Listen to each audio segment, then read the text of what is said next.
Audventure. I am here to talk about work-life balance. Now, this has been a video that I have been wanting to do for over 3 years.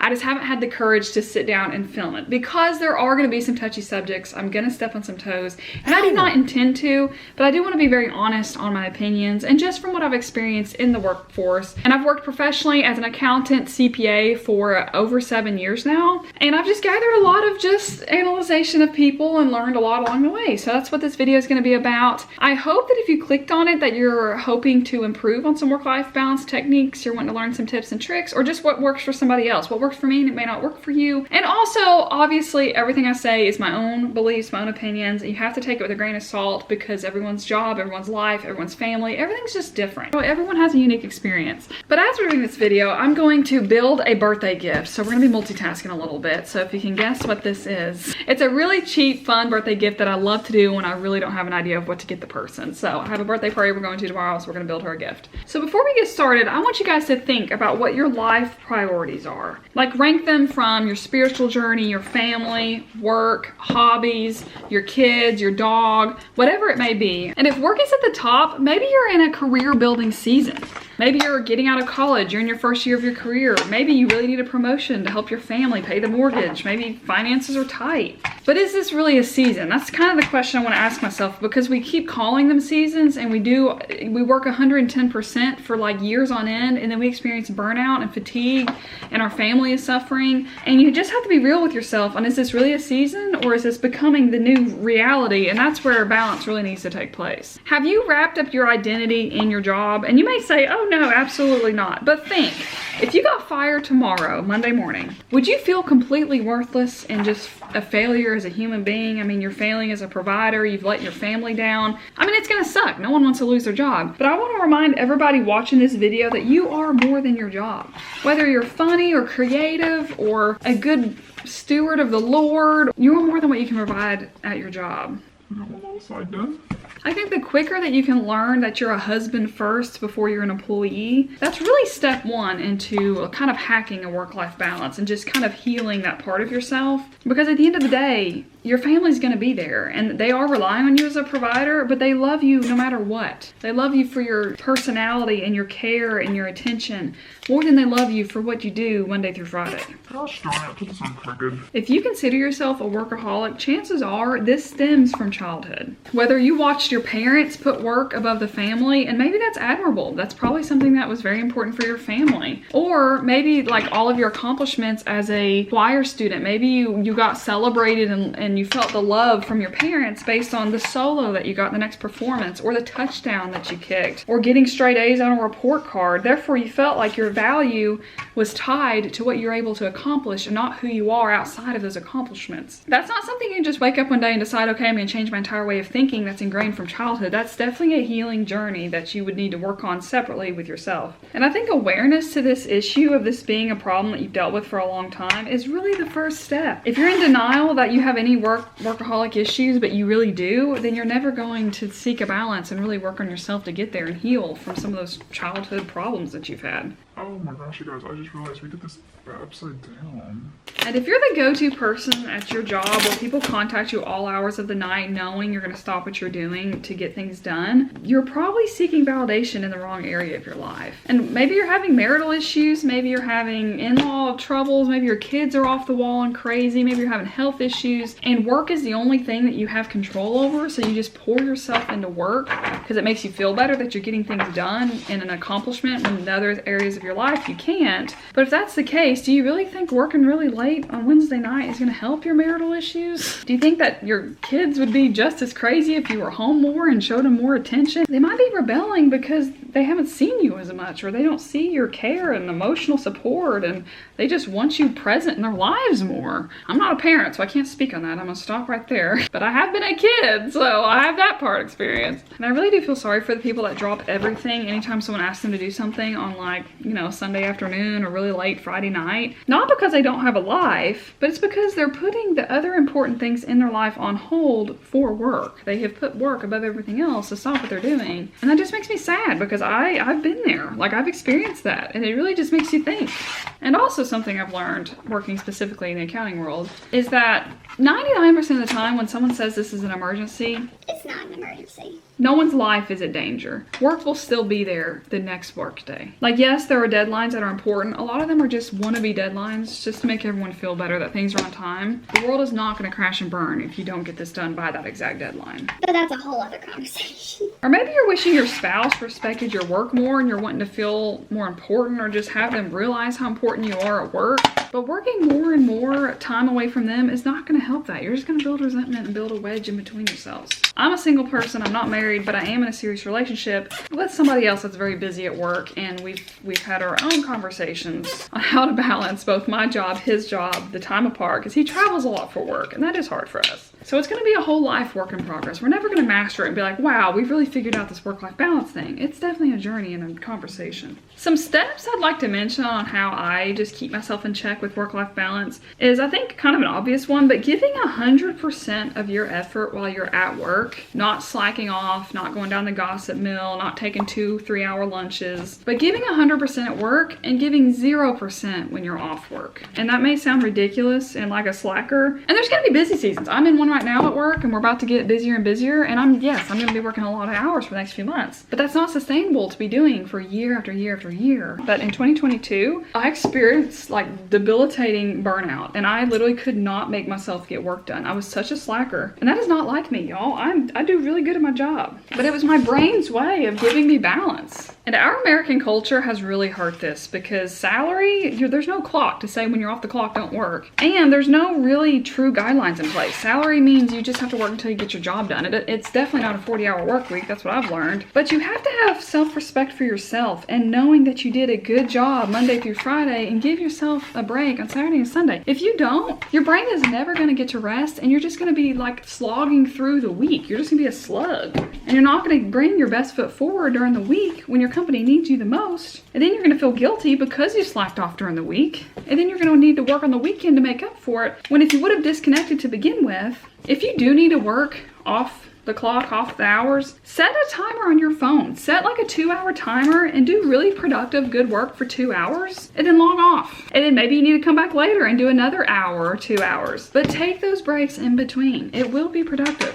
All right, we have balloons on our tissue box. We still need to do the top and the bottom. And my coworkers joke that I'm unemployed on the weekends, because I literally do not give work a second thought. I give 110% when I'm at work during the week. And then when I'm off, y'all, I'm off. But I still work some evenings and weekends, a lot of evenings lately. But again, I set a timer on my phone. I'm like, okay, we're going to do a lot of really good work for an hour and a half. And I put my phone away and I work really hard and get a lot done. And then I log off and I get the rest of my evening. If you just sit there, you're like, well, I really need to work. I slacked off this week. You're going to end up just dragging hours on where you're not getting a lot of productive work done, because you're not just in it. You're doing it just to check off a list saying, yes, I worked more hours, or yes, I worked this evening, to make yourself feel better. But are you actually getting work done? Chances are your brain's exhausted and you need some rest, and that really will help you in the long run. Even if you know you have a mountain of work waiting on you on Monday, if you take Saturday and Sunday off, your brain's gonna be more excited and motivated to get that work done on Monday. I'm telling you guys, I know this from experience. So I think some practical tips that I live by is not having your work email on your phone, not having Teams on your phone. Even if you do have to have your work email on your phone, don't have the notifications on. Have them turned off. That way you can only access it when you click on the app and access it.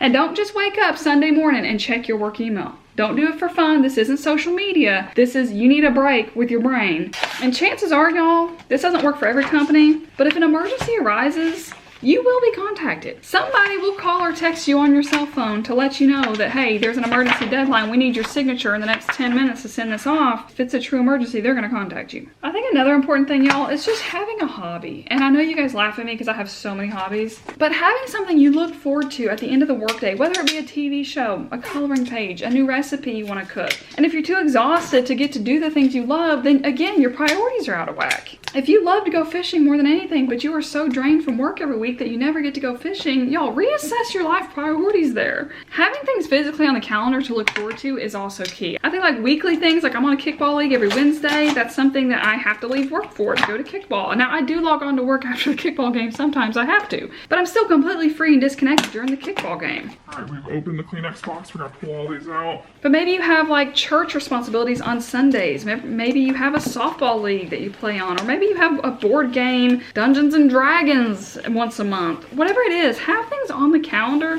to look forward to. Something that everyone I work with knows is like Thursday nights are my date nights with Tyler, and Tyler comes above my job. And there have been times it's been really tough, but I leave at 5 o'clock on Thursday, every Thursday, no matter what, because Tyler comes first. And I do work extra the other days of the week when things are really busy. Now this is gonna sound like high school, but I do think getting involved in organizations is so important as a well-rounded adult, and that's just laughable because I really just kind of thought that was something adults just told you to do. But it just gives you some purpose outside of work and outside of your family sometimes. She's turning 25, so we have 25 lottery tickets that we're gonna put in this tissue box. Getting involved in your church or getting involved in your community center if you want to just socialize with, I don't know, the library. There's book clubs, there's blood banks. There's all kinds of just service opportunities that you could do. I'm only down to 70 before I start filming. It's already up to 73. I'm sweating. But just doing something outside of work makes you feel purpose driven outside of just what you can produce. And like for me personally, I have a very technical job as an accountant, and I'm not a technical person. I need a creative outlet, therefore content creation is my favorite creative outlet. Also getting to design fun little birthday gifts. I also do digital media on the side. Those things are important for me. It helps my brain just help be a well-balanced person. This summer, I've also been making sure that I get at least 20 minutes of sunlight on my face every workday, and that's been life-changing, let me tell you.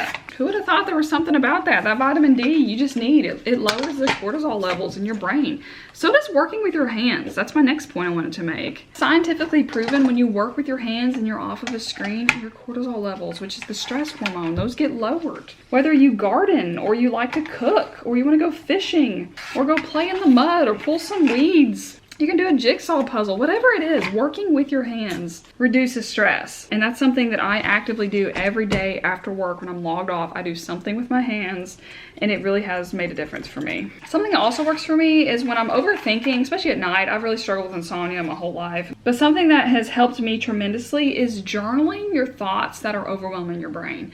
And that can be anything. It could be work for the topic of this video. If you're really thinking about a work problem that needs to be fixed, your brain is trying to hold on to like the ideas and thoughts that you have to fix it. But when you write them down, it literally is like this magical thing that your brain can let go of it because it's written down. It's the same with like a grocery list. If you're just constantly thinking about everything you need to buy when you go to Kroger later, if you write it down, your brain literally lets go of it because it feels secure in the fact that it's somewhere else and you don't have to hold on to it. That has helped me a lot. And kind of specifically with my early days of dating Tyler, when I just had a lot in my mind thinking about him, I would start journaling down just the thoughts that I had, and then I was able to sleep because it's like, okay, we've thought about it. We don't have to hold on to those. They're written down somewhere to look at later. Okay, before I get to the last point, I'm gonna have to pause. I'm gonna write happy birthday. We're gonna turn on the air conditioning so I can start breathing again. So I wrote happy birthday, you're 25, love, Heaven, and Tyler.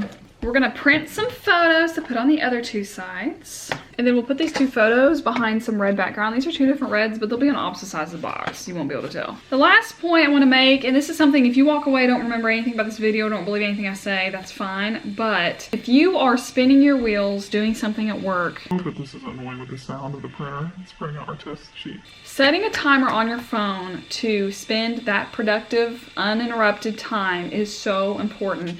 And if you have to set your teams and everything to do not disturb, if you have to lock yourself in a conference room to get away from people, that is also what I have to do. Mostly because I'm a talker and I like to talk to everybody. But there's a difference between to-do tasks that can get done, like paying an invoice, check, you're finished, and then finding an invoice that you lost. That may take 10 minutes, it could take 10 days. So setting a timer for like 2 hours, like 2 hours I'm gonna spend looking for this invoice and nothing else is gonna come in my way. Here's a photo of her doing some crossbow shooting because she's awesome at anything that's wilderness and outdoorsy. But that has worked for me 100% of the time. If there is literally something that may take forever, you don't have time for forever. But setting focused time to get it done, and then getting up when that timer goes off, getting up, doing something, go to the bathroom, take a walk, check some emails, work on something else, and then coming back to that focused task, your brain is subconsciously thinking about it and problem solving and trying to think of light bulb moments. And my light bulb moments always come when I finally disengage and walk away, and then I'm like, oh my gosh, I didn't even think of doing that.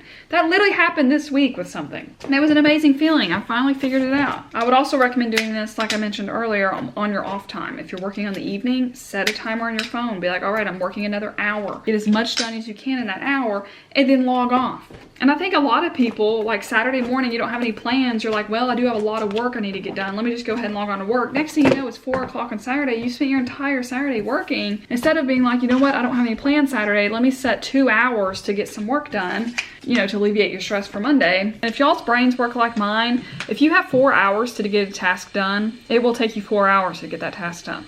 If you have 20 minutes to get it done, you'll get it done in 20 minutes. So that's why I think this timer method is so helpful, at least for me. Let's say you have to do something you absolutely hate, like writing a Word document from scratch, and you're an accountant and you work with numbers. You're gonna literally put that thing off for the whole entire day, and you're gonna spend 6 hours doing it if you have 6 hours to spend. But if you only have 30 minutes and you're like, all right, we're crunching down and doing this in 30 minutes, you're gonna get it done in 30 minutes. It's a very helpful tool, y'all. That's what helped me through the CPA exams. I would be like, we're studying for 3 hours, phone away, nothing's bothering me for 3 hours, and then we're getting up and we're doing something else. Otherwise, if you have an open-ended Saturday, you know, you have 14, 16 hours that Saturday, I'm not spending that whole day studying. That's taking away from your fun things, and your dopamine levels in your brain realize when you're taking away the fun stuff, and then you start going into just kind of a depressive mood because you're not satisfying the other needs of your brain and your life. So set a timer on your phone. Your family will thank you. All right, guys, we have finished with our birthday box for our friend, and there's 25 of these in here, so she'll pull them out like tissues. So anyways, you guys, thanks so much for watching. I hope that you walked away with some helpful tips, or just maybe things to think about and reflect on. Big things you need to change in your life will not happen overnight. It's definitely something you have to sit and, for me, pray on. But if you're not spiritual, that's fine. But just sitting and thinking about it, you really need to spend time on it before change can happen. And you have to really want it for the right reasons. And I really do think having your priorities right in life is kind of something we're all trying to figure out as Americans. We're in our 30s. Things are busy. Life is crazy.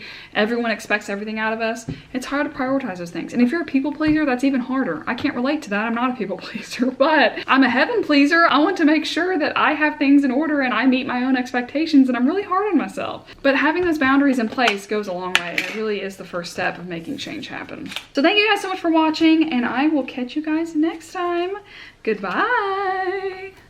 I'm cooking lunch, and I forgot to mention at the beginning of this video that if you have littles, if you have small kids and you're in that area of your life, I do think that is going to take top priority, and that may be the biggest struggle for you on this work-life balance when you're trying to raise little ones. But just think about the priorities. You're raising small humans for the world, and that is very important. That should take top priority, and it may mean you slack a little bit more at work, but your priorities are more aligned.